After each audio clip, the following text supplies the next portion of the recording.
Et on a souvent l'habitude de parler de chiens dans cette émission car Jean-Marc Morandini adore les chiens, mais moi, voyez-vous, je préfère les chats. Donc j'ai décidé ce matin de parler de chats. Moi vouloir être un chat, me frotter contre tes bas, je me ferai angora. Qui chante Hélène Gâteau, vous vous souvenez de ce groupe? Oh là là.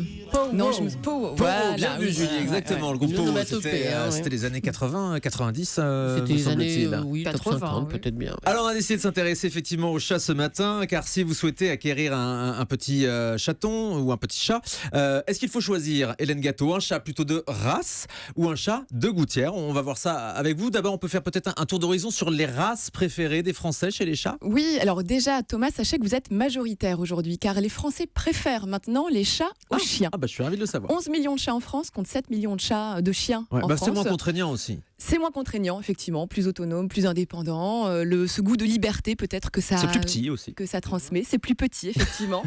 Et sur ces 11 millions de chats en France, il n'y en a que 5% qui seraient des chats de race.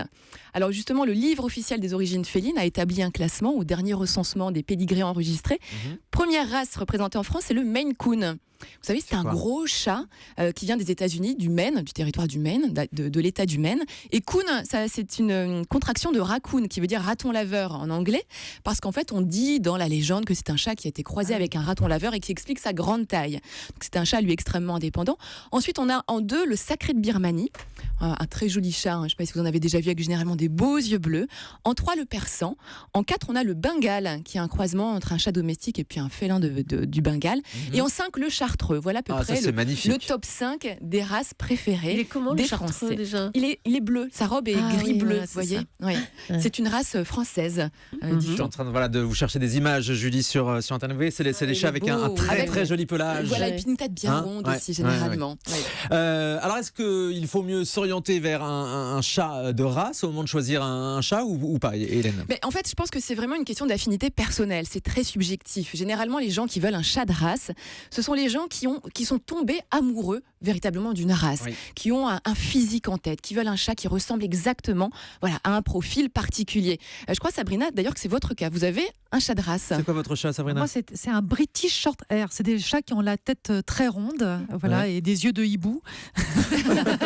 Et pourquoi ce choix alors, Alors, justement moi, j'ai fait ce choix pas spécialement pour l'esthétisme, même si c'est un beau chat, mais en fait, j'avais un enfant en bas âge, et voilà, et on m'avait dit que ces chats étaient particulièrement bien pour les familles, pour les enfants, et je voulais pas prendre le risque en me disant un chat aussi qui n'est pas forcément de race, je sais pas où je l'aurais trouvé, et avec un enfant en bas âge, je voulais pas prendre le risque de me retrouver avec un chat qui puisse griffer ou mordre un petit enfant. Alors Voilà. c'est vrai que souvent chez les chats de race, non seulement on a un patron d'un point de vue morphologique, mais aussi on dit qu'ils ont des caractéristiques comportementales qui sont propres à chaque race.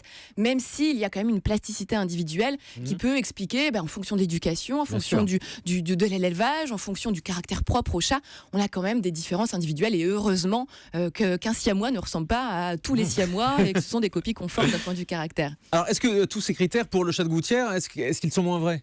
Alors oui, c'est moins vrai parce que d'un point de vue morphologique, déjà un chat de gouttière, c'est un petit peu dans une portée avec une femelle qui a été fautée avec un chat du quartier. Quand elle revient, elle attend des bébés, les bébés ils peuvent ressembler à tout et n'importe quoi. Donc on peut vraiment avoir, c'est la pochette Oui, surprise. mais des fois, c'est plus quand mignon ça l'est. aussi. Hein. Mais ça peut être plus mignon. Moi, j'ai rencontré une petite chatte la semaine dernière qui s'appelle Mimolette. Écoute, elle On était l'embrasse. belle. Forme à caresse. On l'embrasse. Elle était belle. Elle était d'une couleur gris un peu passé avec des reflets roux. Elle ne ressemblait à aucun chat de race, mais elle était magnifique. Ouais. Donc vraiment, les chats de gouttière, ça peut être extrêmement beau aussi, bien évidemment. Et puis le caractère, en revanche, c'est pareil, ça va dépendre de là où ils sont nés. C'est-à-dire un chat de ferme qui n'a jamais vu d'humain de sa vie et juste c'est la personne qui veut se débarrasser des chatons. Il va être un peu sauvage. Voilà, il va être un petit peu sauvage. Donc là, c'est pareil, on a des différences en fonction de là où la chatte, la maman est née et de comment elle a élevé ses petits. Bon, finalement, la principale différence entre les chats de gouttière ou les chats de race, ça va être le prix au moment de choisir, Hélène. Hein. Oui, excessivement élevé chez les chats de race quand même. Minimum à peu près 600 à 1000 euros pour un chat de race, voire parfois énorme. 1500 euros Ouais. pour un chat de race.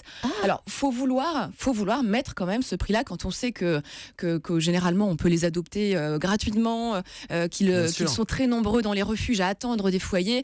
C'est vrai que ça fait toujours mal au cœur de se dire on va mettre 1500 euros dans un chat de race. Ouais. Maintenant, c'est bien aussi que les chats de race existent et c'est bien aussi qu'il y ait des passionnés de race féline. Oui, mais il faut mettre le prix, quoi. Mais il faut mettre le prix. Et puis généralement, on dit que ce sont aussi des chats qui sont un petit peu plus fragiles. Les chats de race, ben oui. Voilà, d'un point de vue de la santé.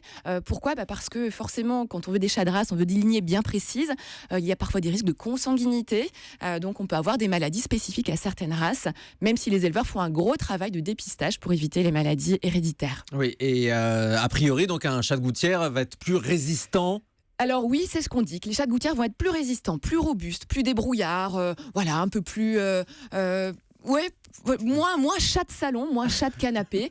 Maintenant, encore une fois, vraiment d'un point de vue du caractère, ça peut vraiment varier en fonction de chaque individu, et heureusement.